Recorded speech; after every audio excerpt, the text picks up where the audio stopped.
નમસ્કાર, આપ જોઈ રહ્યા છો જનઅધિકાર ન્યૂઝ. હું છું શીતલ. નજર કરીએ અત્યાર સુધીના સમાચાર પર. સૌપ્રથમ વાત કરીએ અંકલેશ્વરના સમાચારની.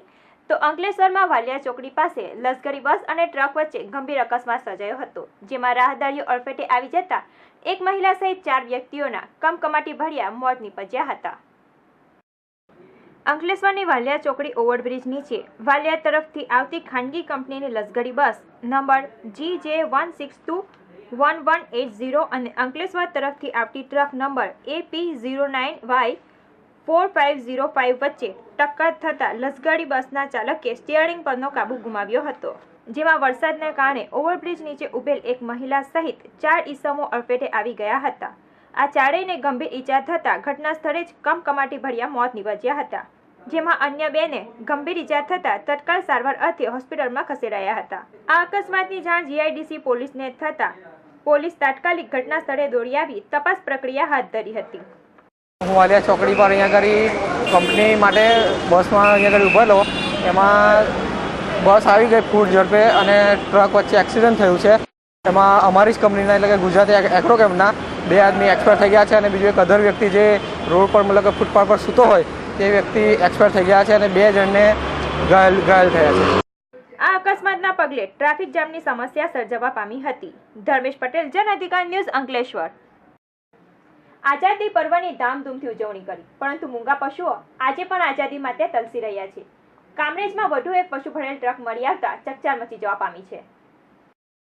આમ તો કાયદો અને વ્યવસ્થાની બાબતમાં ગુજરાત સરકાર મોટી વાતો કરે છે, પરંતુ ગુજરાતમાં કાયદો અને વ્યવસ્થા ખારે ગયા છે. અહીં નથી મહિલાઓ સુરક્ષિત, નથી અબોલા પશુઓ. દક્ષિણ ગુજરાતમાં રોજ મૂંગા પશુઓની કતલેઆમ થઈ રહી છે. હાલમાં જ સુરતના કામરેજ નજીકથી ગૌરક્ષકોની ટીમે બાતમીના આધારે પશુઓને ક્રૂર રીતે ટ્રકમાં નાખી કતલખાને લઈ જતી ટ્રક ઝડપી પાડી હતી. આ ટ્રકમાંથી 19 જેટલા મૂંગા પશુઓ મળી આવ્યા હતા. આ પશુઓ પૈકી 2 ભેંસો મૃત અવસ્થામાં હતી. આ પશુ ભરેલી ટ્રકને ઝડપી પાડી પોલીસ કાર્યવાહી કરી રહી હતી, ત્યારે કામરેજ ટોલનાકા નજીકથી પૂર ઝડપે જતી પિકઅપ વાનને જોઈને ગૌરક્ષકોએ તેનો પીછો કર્યો હતો. પિકઅપ વાનમાંથી 2000 કિલો ગૌમાંસ મળી આવ્યું હતું. ત્યારે પ્રશ્ન એ થાય છે કે ગુજરાતમાં રોજની કેટલી ગાયો નિર્દયતાપૂર્વક કપાતી હશે. ગૌ હત્યાનો કાયદો હોવા છતાં કસાઈઓ કાયદાની એસી કે તેસી કરી ગૌ હત્યા કરી રહ્યા છે. વહેલી સવારે અમને ઇન્ફોર્મેશન મળી કે ગોધરાથી પશુઓ ભરી સુરતના કતલખાને આવનાર છે.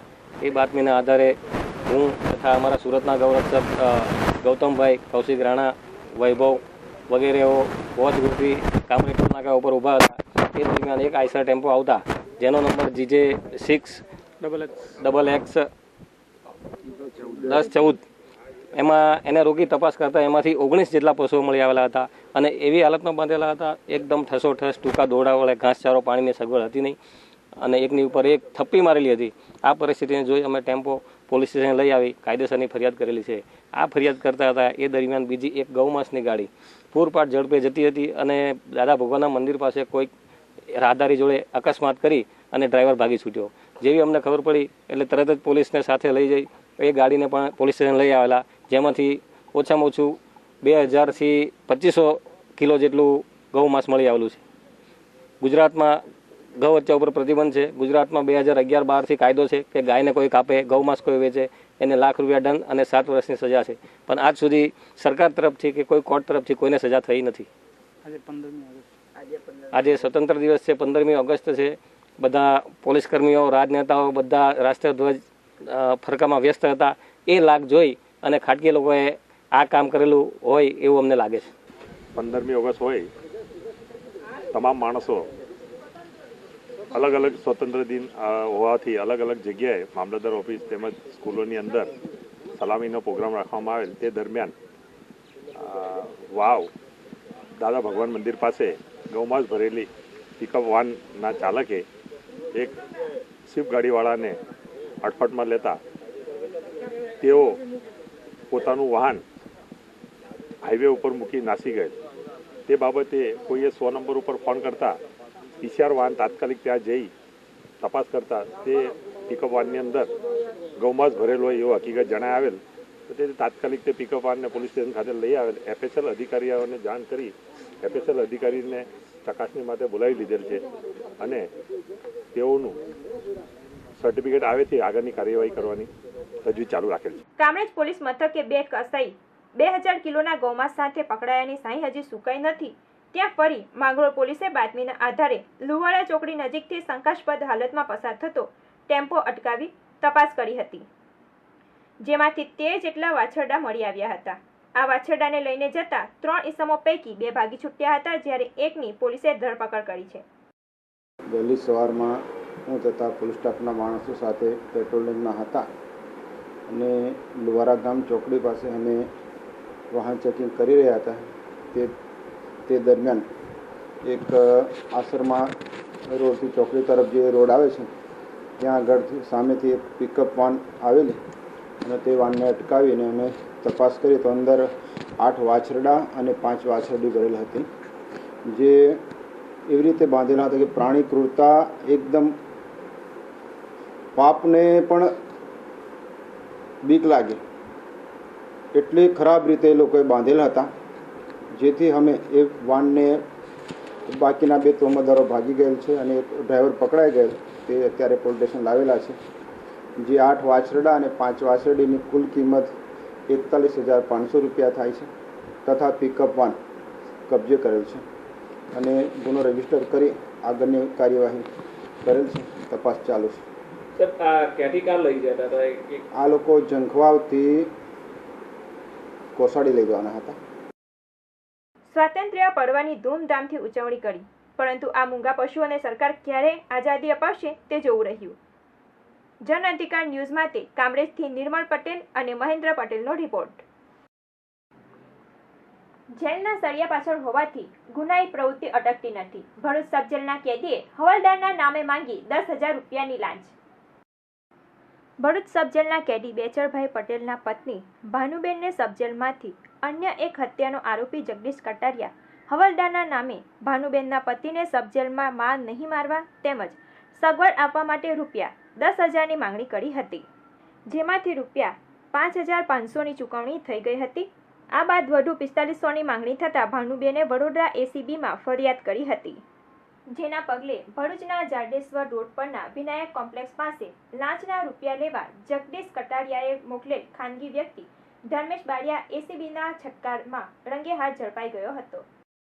ફરિયાદી શ્રીમતી ભાનુબેન વાઇફ ઓફ બેચરભાઈ ધુળાભાઈ પટેલ રહે નવીનગરી પોર નાઓએ તારીખ 14/8/2014ના રોજ પોલીસ ઇન્સ્પેક્ટર SP કહાર નાઓ રૂબરૂ વડોદરા એસીબી કચેરીમાં ફરિયાદ આપેલ, જેમાં તેના પતિ બેચરભાઈ ધુળાભાઈ ભરૂચ સબ જેલમાં આરોપી તરીકે હોય તેઓને માર નહીં મારવા અને સગવડ આપવા માટે સબ જેલના કર્મચારીએ રૂપિયા 10,000ની માંગણી કરેલી.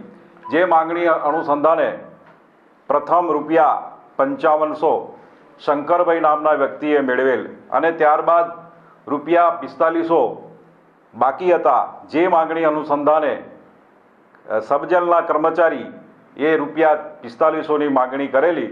જે માંગણી અનુસંધાને વિગતવારની ફરિયાદ લેવામાં આવેલી અને જે ફરિયાદ અનુસંધાને તારીખ 15/8/2014ના રોજ લાંચનું છટકાનું આયોજન કરતા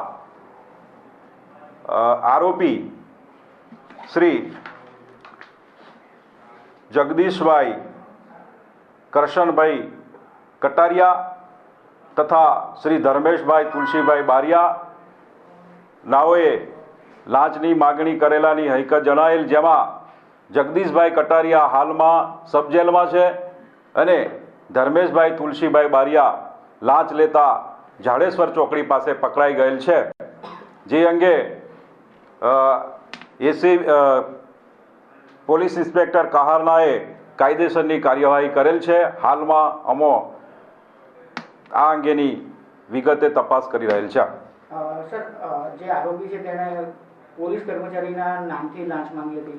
હા, પોલીસ સબ જેલના હવાલદાર ધીરુભાઈ સોઢાના નામથી એ ફોન કરવામાં આવતો હતો અને એ ફોન કરી સગવડ આપવાના અને માર નહીં મારવાના કામે રૂપિયા 4500ની માંગણી કરેલી. જે માંગણી અંગે પૈસા લેતા ખાનગી વ્યક્તિ રંગે હાથ પકડાઈ ગયેલ છે.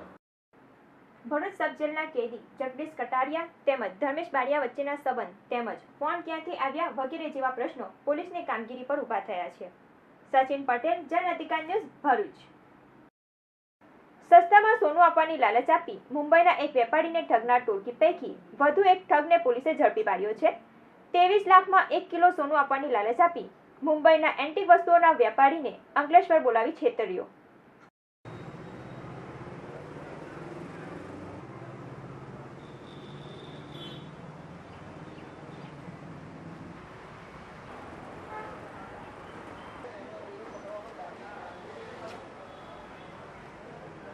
અંકલેશ્વર જીઆરડીસી પોલીસ સ્ટેશનમાં તારીખ 13/8/2014ના રોજ ચીટિંગનો ગુનો દાખલ થયેલો હતો. એમાં અગાઉ 2 આરોપી પકડાયેલા હતા. એમાંના એક આરોપી મનોજ મકવાણા, જેના પિતા પણ અગાઉ આ ધંધામાં ડુપ્લિકેટ સોનું આપવાના કેસોમાં પકડાયેલા હતા. તો મનોજ મકવાણા જે માણસને એના પિતા જેના મારફતે પોલીસના માણસોની કરતાં બીજી જે વ્યવસ્થા કરાવતા હતા, જે નઝીર નામનો ઈસમ હતો, એનો પણ આને આ ગુનામાં સંપર્ક કર્યો હતો અને એને જ ગાડી અને પોલીસના માણસોની વ્યવસ્થા નઝીરભાઈ હુસેનભાઈ મલિક, જે આણંદનો રહેવાસી છે, એને વ્યવસ્થા કરી લીધી. એની તપાસ દરમિયાન સંડોવણી જણાતા આ ગુનાના કામે ગઈકાલ કલાક 20-30 વાગે આ ગુનાના કામે એને અટક કરવામાં આવેલ છે. અટક કર્યા બાદ એની પૂછપરછ કરતાં 2 પોલીસના માણસો આ ગુનામાં સંડોવાયેલ છે એવું જણાવે છે. એ બાબતે હાલમાં તપાસ એની ચાલુ છે. આ બધા આરોપીઓ, આ આરોપી નજીર પણ અગાઉ આજે મુખ્ય આરોપી છે મનોજ મકવાણા, એના પિતાની સાથે કામ કરતો હતો. એની વિરુદ્ધનો પણ અગાઉ 4-5 ગુના દાખલ થયેલા છે, જે કેસો હાલ કોર્ટમાં ચાલુ છે.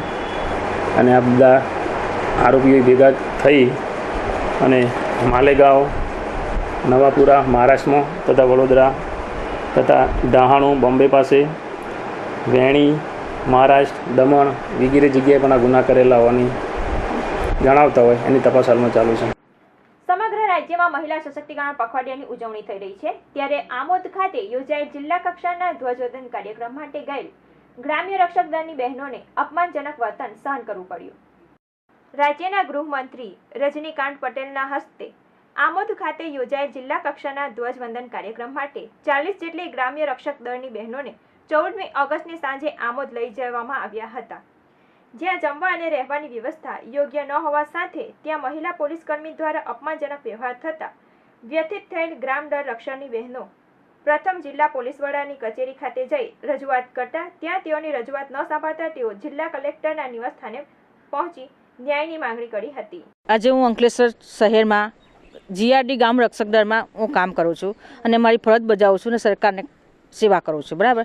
તો આજે મારી 40 બહેનોને જે સરકારે 130 રૂપિયા આપીને, જે બહેનો ગરીબ બહેનો છે એ રોજીરોટી કમાય છે 130 રૂપિયાની અંદર અને એમનું ભરણ પોષણ પૂરું કરે છે. આજે જીઆરડીની બહેનો 130 રૂપિયા, ત્યારે બહારની બહેનો એવું કહે છે કે શું કરે છે, એ રોડ પર કે હી કરે છે. 130 રૂપિયામાં એ સિટી મારે છે એમ કે. તો અમારી હાસ્યત હું એમ કહે છે. એ બનાવ આમોદ 15મી ઓગસ્ટ જ્યારે સ્વતંત્ર દિન અમે ઉજવવા ગયા છે, ત્યારે રાત્રે અમારે જે પ્રોગ્રામ કરવામાં આવ્યો છે મંદિરે, કયું મંદિર છે, નાયણ મંદિર છે, ત્યારે અમારે રાતના આ પ્રોગ્રામ જમવાની રીતથી આ બહેનો અમે પણ આવું વર્તન કરીએ છીએ. રજૂઆતમાં અમે કલેક્ટર ઓફિસે અવંતિકાબેન પાસે ઓફિસે આવેલા છે. અમારી માંગણી એ છે કે અમારે તરત જ અમારોને ન્યાય કરવો જોઈએ. અમારે જે કંઈ સન્માન જોઈએ, માન મર્યાદા જોઈએ. અમારી જીઆરડીનું માન મર્યાદાની ઓકાત શું છે એ અમારા પ્રશ્નનો જવાબ જોઈએ છે. 4 મહિના થયા. અમે મે, જૂન, જુલાઈ ને ઓગસ્ટ, તો 4 મહિનાનો પગાર, આ 15 દિવસ થયા છે, હજુ પગાર મળ્યો નથી. હું રહું છું આજે 1200 રૂપિયા ભાડાની અંદર રહું છું. મારું પોષણ પૂરું થતું નથી. આજે હું ગરીબ છું, તો અમે ક્યાંથી પૂરું કરીએ? આ અંગે યોગ્ય કાર્યવાહી કરવા અંગેની ખાતરી નાયબ જિલ્લા પોલીસ વડા દાભી દ્વારા આપવામાં આવતા હાલ પૂરતો મામલો થાળે પડ્યો છે. આજરોજ જીઆરડીના બહેનો અત્રે એસપી ઓફિસ ખાતે રજૂઆત માટે આવેલા, જેથી તેમની વિગતવારની રજૂઆતો સાંભળી છે અને એસપી સાહેબ સાથે વાત થઈ છે. સાહેબે પણ તેઓની તમામ રજૂઆતો ઉપર તપાસ કરી અને વિગતવારનો અહેવાલ પાઠવવા માટે પણ જણાવ્યું છે, જેથી કરીને જે એમના જે કંઈ રજૂઆતો છે તમામની તપાસ કરવા માટે થઈ અમે રૂબરૂમાં તમામ બહેનોને આશ્વાસન આપેલ છે. મહિલા મુખ્યમંત્રીના રાજમાં મહિલા સશક્તિકરણ પખવાડિયાની ઉજવણી બાદ આ સ્વાતંત્ર્ય પર્વની ઉજવણી દરમિયાન આ પ્રકારની ફરિયાદ થઈ એ શરમજનક કહી શકાય. આ ફરિયાદને ધ્યાનમાં લઈ યોગ્ય કાર્યવાહી કરી ગ્રામ રક્ષક દળની બહેનોને ન્યાય અપાવે તો ખરા અર્થમાં મહિલા સશક્તિકરણ પખવાડિયાની ઉજવણી થઈ એમ કહી શકાય. સચિન પટેલ, જન અધિકાર ન્યૂઝ, ભરૂચ. દીપડો માનવ વસ્તીમાં આવવાના કિસ્સા હવે સામાન્ય બની ગયા છે. હાલમાં જ કોસંબા નજીક દીપડાના પગલાના નિશાન મળતા વન વિભાગ હરકતમાં આવી ગયું છે. સુરત જિલ્લાના માંગરોળ અને ઉમરપાડાના જંગલોમાં જોવા મળતા ખૂંખાર દીપડા હવે શહેરી વિસ્તાર નજીક જોવા મળતા લોકોમાં ભારે ડર ફેલાયો છે. હાલમાં જ કોસંબાથી 3 કિલોમીટરના અંતરે આવેલા શેરડીના ખેતરમાં છેલ્લા 2 દિવસથી ખૂંખાર દીપડા દેખાતા કોસંબા ગામના ખેડૂતો ખેતરે જતા પણ ડરી રહ્યા છે. ગામના આગેવાનો માંગરોળ વન વિભાગના અધિકારીનું ધ્યાન દોરતા વન અધિકારી ઘટના સ્થળ પર દોડી આવ્યા હતા અને સ્થળનું નિરીક્ષણ કરતા દીપડાના અલગ અલગ પંજા મળી આવતા વન વિભાગે શેરડીના ખેતર નજીક પાંજરું ગોઠવી દીધું છે. ગઈકાલ રાત્રે મોડા કોસંબા ગામના સરપંચશ્રીનો ફોન આવતા કે દીપડો જોવા મળેલ છે કોસંબા ગામના સીમમાં, તો તેના તપાસ રૂપે અને એક્શન રૂપે અમે અહીં કોસંબા ગામમાં આવી ખેતરને ચારે તરફ થોડી નજર કરી આમ તેમ અને દીપડાને પગલાં જોયા તો જોવા મળેલ છે કે દીપડાના જ પગલાં છે અને 1 થી 2 દીપડા અહીંયા હોઈ શકે એવી શંકા છે, તો અમે અહીં એક એના તપાસ રૂપે પાંજરું ગોઠવ્યું છે. વન અધિકારીઓ દ્વારા ગોઠવેલા આ પિંજરામાં દીપડાઓ ક્યારે સપડાય છે તે જોવું રહ્યું. નિર્મળ પટેલ સાથે મહેન્દ્ર પટેલ, જન અધિકાર ન્યૂઝ, કોસંબા. અંકલેશ્વર તેમજ આસપાસના પંથકમાં વિદેશી દારૂનો મોટો સપ્લાયર અને અંકલેશ્વર તાલુકાના જૂના કાંસિયા ગામે રહેતો નામચીન બુટલેગર વિદેશી દારૂના 3 મોટા કેસોમાં ઝડપાઈ ચૂક્યો હતો, જેને અંકલેશ્વર ગ્રામ્ય પોલીસે સુરેન્દ્રનગર જેલમાં મોકલી આપ્યો છે.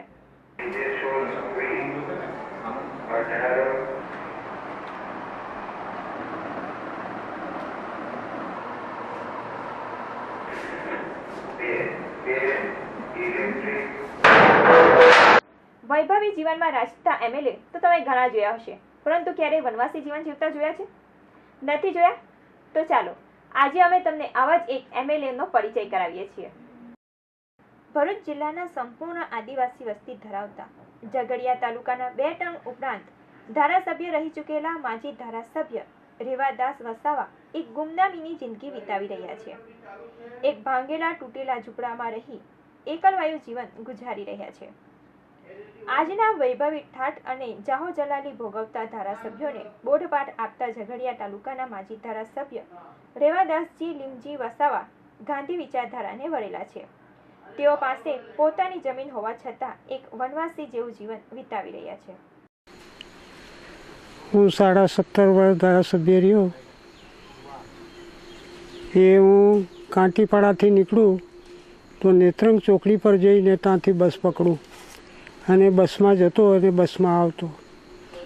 અંધારું પડી જાય તો એ તેવામાં તો આ રોડ બી નહીં, ફક્ત રસ્તો જ.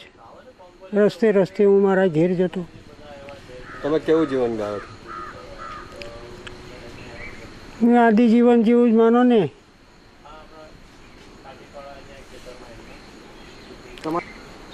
અત્યારે તમે તમારા જીવનમાં ખેતી અને બધું જાતે જ કરો છો? ના, જાતે કેવી રીતે કરો છો? જાતે જ હાથેડા લઈને કરીએ. હવે તો ટ્રેક્ટર અમારી પાસે કંઈ નથી, બળદથી જ. વૈભવી જીવન જીવવાના આદિ બની ગયેલા આજના નેતાઓને રેવાદાસજી બોધપાઠ આપી રહ્યા છે. ધર્મેશ પટેલ, જન અધિકાર ન્યૂઝ, ભરૂચ. વાત કરીએ બોલિવૂડની તો હાલમાં ફિલ્મ કલાકારો ધાર્મિક માસ શ્રાવણ ચાલી રહ્યો હોય પોતાની ફિલ્મના પ્રમોશન માટે આજકાલ મંદિરોનો આશરો લઈ રહ્યા છે. ત્યારે ગુજરાતના પ્રખ્યાત યાત્રાધામ એવા અંબાજી મંદિરે રાણીએ માતા રાણીના ચરણોમાં શીશ ઝુકાવી પોતાની આવનાર ફિલ્મ મરદાનીની સફળતા માટે પ્રાર્થના કરી હતી. વાત કરીએ બોલિવૂડની તો હાલમાં ફિલ્મ કલાકારો ધાર્મિક માસ શ્રાવણ ચાલી રહ્યો હોય પોતાની ફિલ્મના પ્રમોશન માટે આજકાલ મંદિરોનો આશરો